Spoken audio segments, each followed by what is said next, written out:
Everyone, welcome back to my channel. आज हम लोग पढ़ेंगे एक्सटेंशन एजुकेशन में स्टैटिस्टिक्स का जो सेकंड पार्ट है उसके बारे में। इससे पहले हम प्रीवियस वीडियो में इसकी बेसिक चीज़ों के बारे में बात कर चुके हैं कि टेबल्स क्या होती हैं हमारी, और इसमें क्या क्या इंपॉर्टेंट चीज़ें थी, जैसे कि आपका प्राइमरी रिसोर्स डाटा क्या है, सेकेंडरी रिसोर्स डाटा क्या है।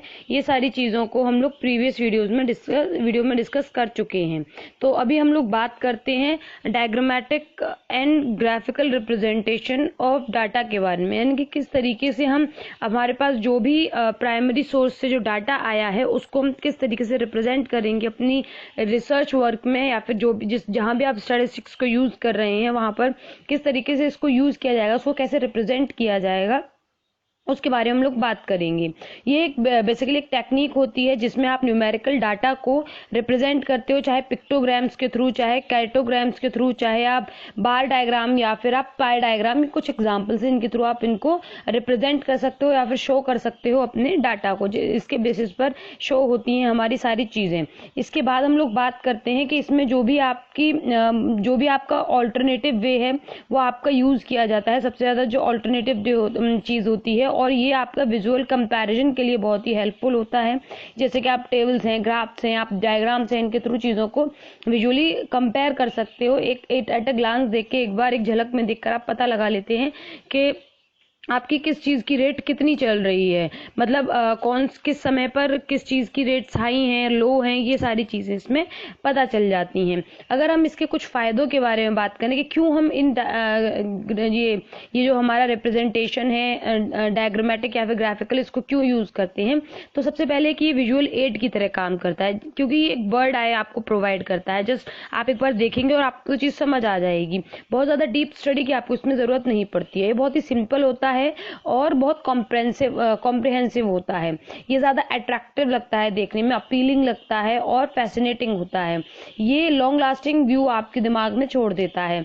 अगर आप किसी डाटा को एक पैराग्राफ में पढ़ते हैं और वहीं उसको आप एक इमेज के फॉर्म में देख लेते हैं तो वो आपको ज्यादा लंबे समय तक याद रहती है।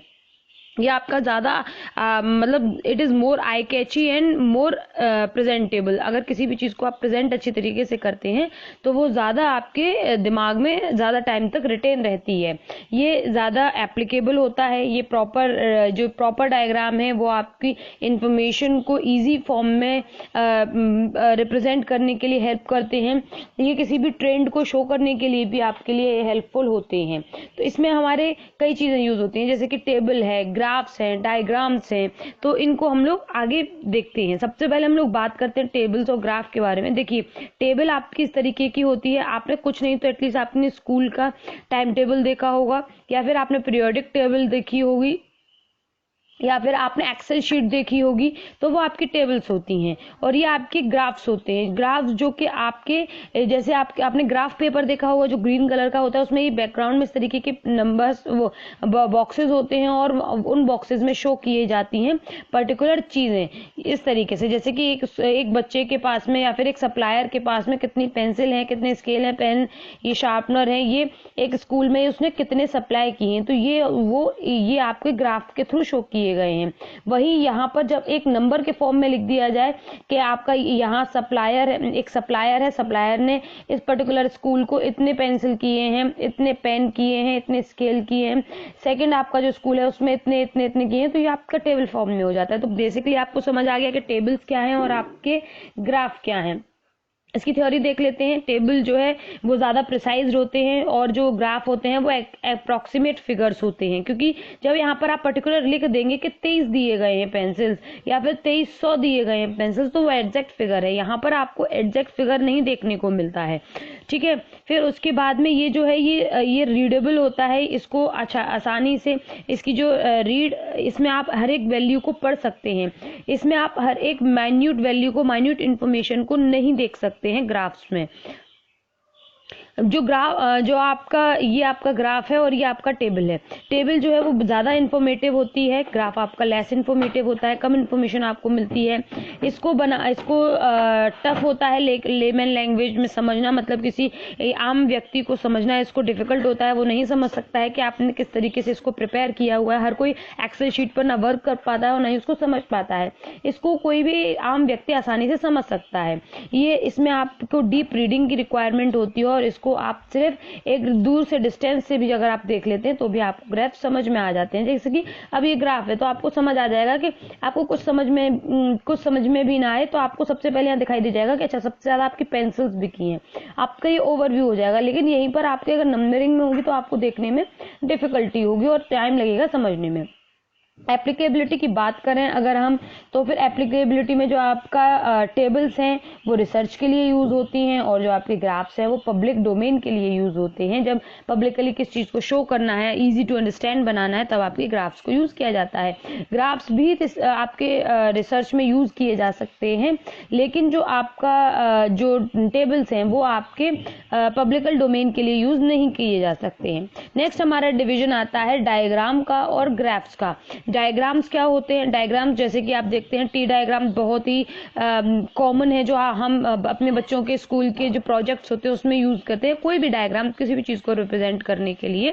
और ये आपका क्या है? ग्राफ। तो इन दोनों में क्या डिफरेंस है? देखिए, जो डायग्राम होता है ये ऑर्डिनरी प्लेन शीट पर बनता है, ग्राफ जो है वो ग्राफ शीट पर बनता है। ये आपकी ग्राफ शीट है जिस पर ये बनता है और ये ऑर्डिनरी प्लेन शीट पर बनता है। इसमें आप पिक्टोरियल डाटा यूज करते हैं, इसमें आप मैथमेटिकल ऑपरेशंस को करते हैं। ये आपका ज्यादा अट्रैक्टिव और अपीलिंग होता है, ये आपका लेस अट्रैक्टिव होता है। ठीक है, फिर उसके बाद में ये आपका डायग्राम है और ये आपका ग्राफ है। तो ये इसका अगर हम यूज की बात करें तो ये आपका पब्लिसिटी और प्रोपेगेंडा के लिए यूज होता है, और ये जो आपके ग्राफ होते हैं वो आपके रिसर्च के लिए, स्टैटिस्टिक्स के लिए यूज किए जाते हैं। एक्यूरेसी की अगर हम बात करें तो इसमें अप्रोक्सीमेट इंफॉर्मेशन होती है, जबकि जो आपका डायग्राम से एज कंपेयर टू डायग्राम जो आपके ग्राफ होते हैं उनमें ज्यादा एक्यूरेट इंफॉर्मेशन देखने को मिलती है। इनको बनाना डिफिकल्ट है, कंस्ट्रक्ट करना ये इजीली बनाए जा सकते हैं। तो बेसिक आपको डिफरेंस सभी को पता चल गया। अब हम लोग बात करते हैं कि रूल्स ऑफ कंस्ट्रक्टिंग डायग्राम। अगर किसी डायग्राम को आप बना रहे हैं तो उसमें क्या रूल्स को आपको फॉलो करना है, किन चीजों को ध्यान रखना है? देखिए, साफ सुथरा और आकर्षक होना चाहिए, मतलब ये नीटनेस होनी चाहिए, क्लीन होना चाहिए और अट्रैक्टिव होना चाहिए, मतलब प्रॉपर साइज हो, ना बहुत ज्यादा बड़ा ना बहुत ज्यादा छोटा। उसमें जो लेटरिंग की जा रही है वो बिल्कुल प्रॉपर हो। इसमें जो कलर्स हैं, शेड्स हैं, टेक्सचर हैं, लाइन है, इनका यूज अच्छी तरीके से किया जाना चाहिए। और जो डाटा है वो बार्स के थ्रू, लाइंस के थ्रू उनको डिपिक्ट करना चाहिए उसमें। फिर आपका आता है शीर्षक एवं फुटनोट, यानी कि टाइटल एंड फुटनोट। ये बिल्कुल क्लियर, शॉर्ट और कॉम्प्रिहेंसिव होना चाहिए, अंडरस्टैंडेबल होना चाहिए, ब्रीफ होना चाहिए, और जो डिस्प्ले है वो सबसे टॉप पर होनी चाहिए आपके टाइटल और फुटनोट के। और फुटनोट जो है वो एकदम बॉटम में होना चाहिए। ये हम प्रीवियस वीडियो में देख चुके हैं कि टाइटल और फुटनोट क्या होता है। जो फुटनोट है उसमें आप एब्रिविएशंस को यूज कर सकते हैं, सोर्स नोट को बता सकते हैं और डायग्राम का नंबर भी शो कर सकते हैं। फिर आता है आपका पैमाने का चुनाव, यानी कि सिलेक्शन ऑफ स्केल। स्केल जो है वो आपका कोई अप्रोक्सीमेट किसी भी चीज को बताने के लिए आपका एक स्केल को आप यूज करते हैं। ये एक कोई भी मिसलीडिंग हो सकता है, क्योंकि इसमें आपकी जो भी इंफॉर्मेशन होती है वो अप्रोक्सीमेट यूनिट्स में वर्क करती है। इसमें कोई हार्ड एंड फास्ट रूल नहीं है इसको बनाने के लिए। इसमें जो भी स्केल आप लेते हैं वो आपका एक होल डायग्राम में यूज किया जाता है। इसका प्रॉपर सिलेक्शन होना चाहिए, हॉरिजॉन्टल और वर्टिकल दोनों ही साइड से इसको एज्यूम किया जाता है, और हाइट और विड्थ जो है वो प्रॉपर होती है आपकी स्केलिंग की। स्केलिंग से मतलब मैं आपको बता देती हूँ, जो आपका ये स्केल है ये आपका एग्जैक्ट डाटा तो नहीं है। आपने यहाँ पर जो स्केलिंग ली है, ये जो स्केल्स हैं ये आपने जो आपकी विड्थ है, जो आपकी लेंथ है, इसका जो भी आपका जो दोनों साइड्स हैं उसको आप जो अज्यूम करेंगे वो आपको बहुत सोच समझ के करनी होगी। फिर उसके बाद आता है आपका इंडेक्स होना चाहिए। इंडेक्स में आपके आते हैं जो भी आपने मेंशन करना है, जो कलर्स हैं, शेप्स हैं, लाइंस हैं, डायग्राम्स हैं, टेक्सचर हैं, इन सभी चीजों को इसमें सूची में आप इंक्लूड करते हैं। फिर उसके बाद इसमें सिंपलिसिटी होनी चाहिए, मतलब बहुत ज्यादा कॉम्प्लिकेटेड नहीं होना चाहिए। और जो भी आप डायग्राम चूज कर रहे हैं वो आपके डेटा के अकॉर्डिंग होना चाहिए। आपकी कितनी आपका मैग्नीट्यूड है, आपके टारगेट ऑडियंस क्या है, इसके बेस पर आपको डायग्राम को सिलेक्ट करना है कि कौन सा डायग्राम आप इसमें यूटिलाइज करेंगे। उसके बाद नेक्स्ट पॉइंट आता है आपका डायग्राम कितने टाइप के होते हैं, मतलब किस किस तरीके से इनको रिप्रेजेंट कर सकते हैं। देखिए एक तो 1D होते हैं, मतलब 1 dimensional, 2 dimensional and 3 dimensional. In 3 types के जो आपके डायग्राम्स हैं, इनके बेस पर आप अपने जो भी रिसर्च का डाटा है उसको आप रिप्रेजेंट कर सकते हैं। जैसे कि 0D आपके ये होते हैं, फर्स्ट D आपके इस तरीके के कुछ होते हैं। देखिए ये है तो अलग तरीके की चीज़ है, लेकिन यहाँ पे मैंने आपको समझाने के लिए इस इमेज को यहाँ पर किया है। 2D जिनके 2 डायमेंशन दिखाई देते हैं, 3D जिनके आपके 3 डायमेंशन दिखाई देते हैं, वो आपका 3D हो जाता है। तो इस तरीके से आपके जो ग्राफ्स हैं उनको भी यूज़ किया जाता है। जैसे कि आप यहाँ देख सकते हैं, ये पाई ग्राफ, आपका जो पाई ग्राफ है ये आपका बार ग्राफ है। ये इसमें आपका कॉलम्स हैं, लाइन है, एरिया है, आपका डोनट है। इसके बाद आपका स्टग बार चार्ट है, कंपैरिजन चार्ट है, जब आप दो चीज़ों में कंपेयर करते हैं। आपके स्कैटर्स हैं, स्पाइडर एंड रेडर है, इसका आपका बबल चार्ट है। तो इस तरीके से बहुत सारे तरीके के होते हैं जिनको आप अपने डायग्रामेटिकल इन्फॉर्मेशन को शो करने के लिए, अपने डाटा को शो करने के लिए यूज़ कर सकते हैं। इनसे ना केवल आपका जो प्रेजेंटेशन है वो अट्रैक्टिव बनती है, बल्कि ईजी टू अंडरस्टैंड भी बनती है।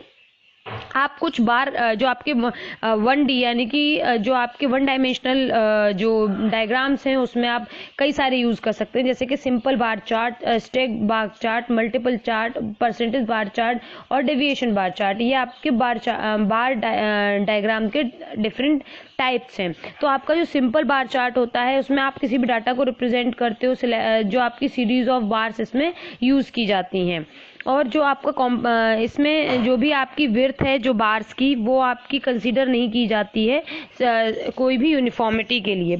और आपका अगर आपको इन चीज़ों को और डिटेल में देखना है, देखिए आप यहाँ से पढ़ सकते हैं। वीडियो अननेसेसरी बहुत लंबा हो जाएगा, वीडियो को पॉज करके आराम से देख सकते हैं। कंपोनेंट बार जो है, या फिर इसे हम स्ट्रक बार कहते हैं। देखिए यहाँ हमने देखा था ये रहा, ये वाला जो बार है, इस वाले बार, इस पर्टिकुलर बार में बार्स आर सब डिवाइडेड इनटू कंपोनेंट पार्ट। जो आपका ये बार है इसको सब पार्ट्स में, देखिए ब्लू, पिंक और डार्क ब्लू, इसको 3 पार्ट्स में, सब पार्ट्स में डिवाइड किया गया है। इसमें कंपोनेंट बार जो है वो एक्चुअल शो किए जाते हैं, और परसेंटेज कंपोनेंट बार भी इसमें चार्ट को यूज किया जा सकता है। मल्टीपल बार चार्ट जिसमें आप कई सारी चीज़ों को एक साथ शो करते हैं, कई सारे फिगर्स को एक साथ शो करते हैं, वो आपके होते हैं। आपका परसेंटेज बार चार्ट में जिसमें आप परसेंटेज शो करते हैं किसी चीज़ के बारे में, कि आपकी जो मोर्टेलिटी रेट की परसेंट है वो इतनी रही है, और आपकी जो मदर मोर्टेलिटी की रेट है वो ये रही है, आपका इसमें न्यूट्रिशन का कारण इतना है, हेल्थ सर्विसेज का कारण इतना है, तो ये परसेंटेज के थ्रू आप शो कर सकते हैं। डेविएशन जो बार्स होते हैं, they are use for presenting net quantities. किसी भी चीज़ की एग्जैक्ट क्वांटिटीज को जब आप शो करते हैं उसके लिए आपको डेविएशन बार्स की ज़रूरत होती है। जैसे कि आपका नेट लॉस है, नेट प्रॉफिट है, जितना भी एग्जैक्ट प्रॉफिट या फिर लॉस हुआ है उसको शो करने के लिए डेविएशन बार्स को यूज़ किया जाता है। अब हम बात करते हैं कुछ अदर ग्राफ के बारे में, जैसे कि आपका हिस्टोग्राम है, आपका फ्रीक्वेंसी पॉलीगन है, फ्रीक्वेंसी कर्व या फिर स्मूथ कर्व है आपका। और वही हम लोग पहले बात कर लेते हैं आपके डिवीजन के बारे में। 1D तो आपने देख लिया कि कौन कौन से होते हैं आपके। जो ये 1D में आपके सारे बार डायग्राम्स आते हैं। बार डायग्राम हम लोगों ने देख लिया कि सिंपल बार है, आपका सब डिवाइडेड बार्स हैं, ये सारी चीज़ें आती हैं। सेकेंड D में आपके जिनमें 2 डायमेंशन के को फॉलो किया जाता है, लेंथ को और विड्थ को। जैसे कि अगर सर्कुलर है तो उसमें रेडियस और डायमीटर को फॉलो किया जाता है। जो आपका पाई डायग्राम है वो आपके 2D में आता है। पाई डायग्राम का जो फॉर्मूला है वो आपका obtain divided by maximum value into 300 degree 360 degree आपका इसका जो फॉर्मूला है पाई डायग्राम के लिए वो यूज़ किया जाता है। वही आपके जो 3D डायग्राम्स होते हैं वो आपके वॉल्यूम पर बेस्ड होते हैं। इसमें आपके पिक्टो डायग्राम, आपके कैटो डायग्राम्स, इनको यूज़ किया जाता है। फिलहाल हम हिस्टोग्राम के बारे में बात कर रहे थे। तो हिस्टोग्राम जो है वो ट्रेंड ऑफ डाटा को शो करने के लिए यूज होता है कि कौन सी चीज़ ज़्यादा ट्रेंड में है। ये स्मूथ नहीं होता है, पॉइंटेड इसमें कर्व्स होते हैं। वहीं आपका जो फ्रीक्वेंसी पॉलीगन है, इसमें जो बार के सेंटर में पॉइंट्स को आप यूज करते हैं। उसके बाद नेक्स्ट आपका आता है फ्रीक्वेंसी कर्व, जिसमें जैसे कि आपका ये आपके बार्स हैं, ठीक है। इन बार्स पे जब आप इनको जब आप हिस्टोग्राम होता है तब आप इसमें ये शो करते हैं पॉइंट के थ्रू। फ्रीक्वेंसी पॉलीगन में आप इसके पॉइंट्स को लेते हैं। सेंटर पॉइंट जो होता है इस तरीके से। कर्व डायग्राम में क्या करेंगे, आप बीच वाले पॉइंट को यूं लेते हुए इसमें स्मूथ लाइंस को यूज करेंगे। क्यूमुलेटिव फ्रीक्वेंसी में ओगाइव में जो है वो आपके डॉट्स को यूज किया जाता है। देखिए यहाँ आप देखेंगे ये आपका ओगाइव है, ओगाइव में आपके डॉट्स को यूज किया जा रहा है। आपका हिस्टोग्राम में आपकी सारे ही जो बार्स है वो पास पास में इकट्ठे होते हैं बिल्कुल, और एक के बाद में एक लगे हुए होते हैं। रिलेटिव फ्रीक्वेंसी हिस्टोग्राम में आपके कुछ बार पास होते हैं, कुछ दूर होता है। और आपका डॉट प्लॉट में आप किसी भी चीज का डॉट लगाते हैं, इस तरीके के बार नहीं बनाते हैं। फिर आपका जो आपका पाई ग्राफ है उसमें आप इस तरीके से शो करते हैं। बार ग्राफ जो है ये आपका बार ग्राफ है, और ये आपका स्टेम एंड लीफ डिस्प्ले है। ये आपका हमारे में नहीं पूछा जाता है, तो यहाँ इसको आपको नहीं करना है तैयार। हिस्टोग्राम और बार चार्ट में डिफरेंस आप देख सकते हैं कि आप इसमें आपका नंबर रेंज होती है, यहाँ पर आपकी कैटेगरी को यूज किया जाता है, यहाँ पर आपका गैप यूज नहीं हो रहा है और यहाँ पर आपका गैप यूज हो रहा है। तो बार चार्ट और जो हिस्टोग्राम है उसका डिफरेंस आपको पता चल गया होगा। और जो आपके हिस्टोग्राम होता है, देखिए इसमें हिस्टोग्राम में आपकी तीनों ही चीजें आपकी अलग अलग बताई गई हैं। हिस्टोग्राम ये आपका फ्रीक्वेंसी पॉलीगन और यह है फ्रीक्वेंसी कर्व। जब आप फ्रीक्वेंसी कर्व बना रहे हैं तो लाइन जो है वो आपकी डॉटेड और स्मूथ होगी। और जब आप हिस्टोग्राम के बारे में बात करते हैं तो हिस्टोग्राम में आप इसको बार्स के थ्रू सिर्फ शो करते हैं।